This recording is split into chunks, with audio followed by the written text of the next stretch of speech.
thinking about moving to Manhattan in 2026, a lot has changed over the years, from home prices to taxes to utilities, and it can cost you thousands of dollars if you are not prepared. What's going on, everybody? Kyle Powers here, Haven Real Estate Group at eXp Realty, your Manhattan real estate expert. And today in this video, I want to cover everything that talks about Manhattan affordability when you go to buy a house, talking from actual lifestyle costs and talking from groceries to home prices to taxes and everything else in between.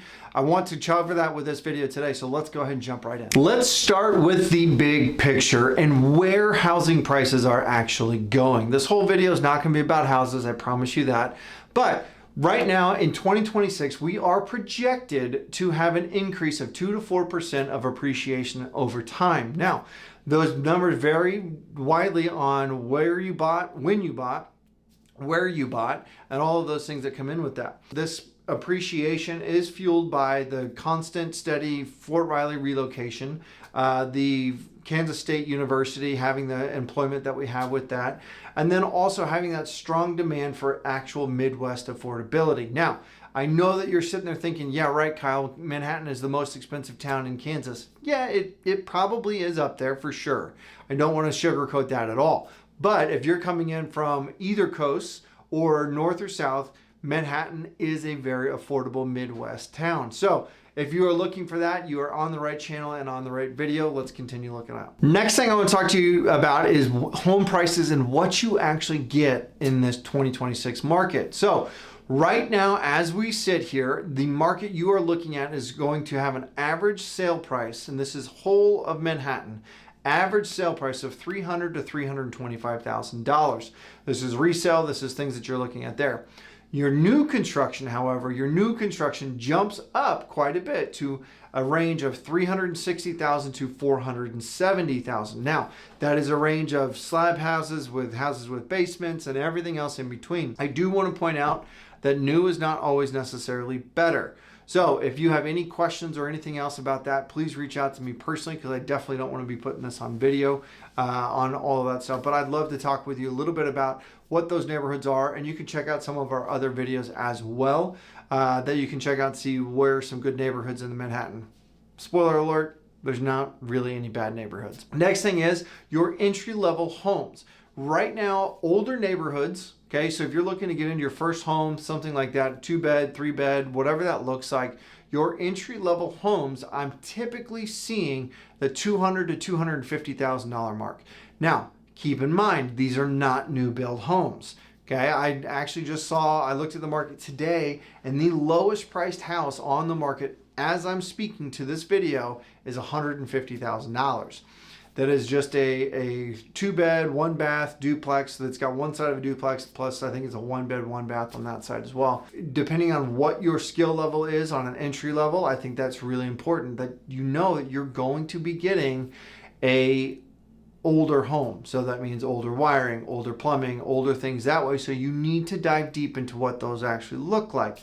And then same, you have the ability to do that if you're looking to do that move up buy or something there too. So make sure that you are utilizing a professional, whoever it was. Hopefully it's me. If it's not, or if it's somebody that so-and-so's brother referred to you, then that's fine, but actually have a conversation, interview those people, understand what you are wanting and needing in a real estate agent and real estate professional, because the door opener is not what you need, I promise you that. Now, next piece is the not so fun stuff. This is your property taxes, your insurance, your utilities, all of that stuff that's rolled up into one that nobody ever talks about. So what I want to talk to you about is what those are.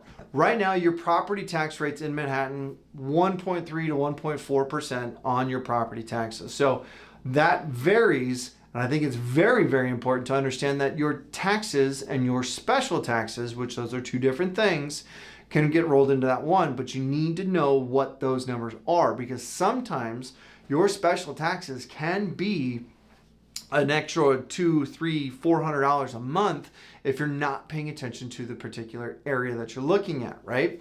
So pay attention to that, because that is going to be very important. So property taxes is a big one. Next one I want to talk to you is home insurance.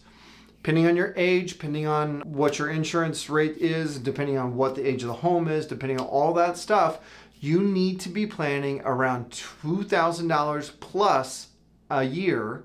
So I always tell people, like, plan on an additional $200 a month right now. That's a $2,400 over the course of the year. Hopefully you're lower, but so far it hasn't been that. So you need to be paying attention to that because insurance has absolutely ruined a lot of deals lately, and I want you to understand what you're getting into when you do that.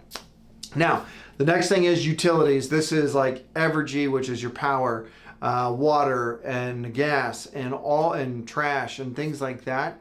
I always tell people to plan on around that $240 to $350 a month.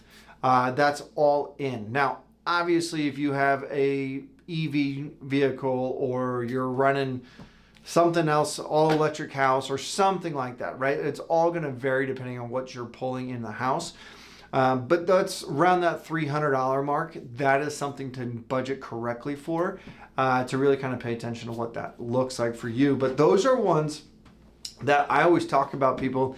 This is where people become house poor, right? They think, oh, cool, I'm pre-approved for $300,000, but I didn't plan on the additional taxes and insurance and utilities and all of the other upkeep things that come into that. So understanding your budget and understanding what that looks like is really, really important before you get into that and you have to sign on that dotted line where there's no repercussions for things. So pay attention to that. If you have questions about real estate or in Manhattan or just in general, reach out to me. My phone number is 785-477-5485. My email is kyle@homesforsalemhk.com. And you guys, I want you to know, like, I don't care if you've been referred to someone else and you've watched me a lot of times. I get that conversation a lot. Reach out, ask the questions, do your interviews, understand what that looks like, because being a door opener of a real estate agent is not who you need, especially in this time and place in Manhattan. Thank you guys so much for watching. I appreciate it. We'll see you next time.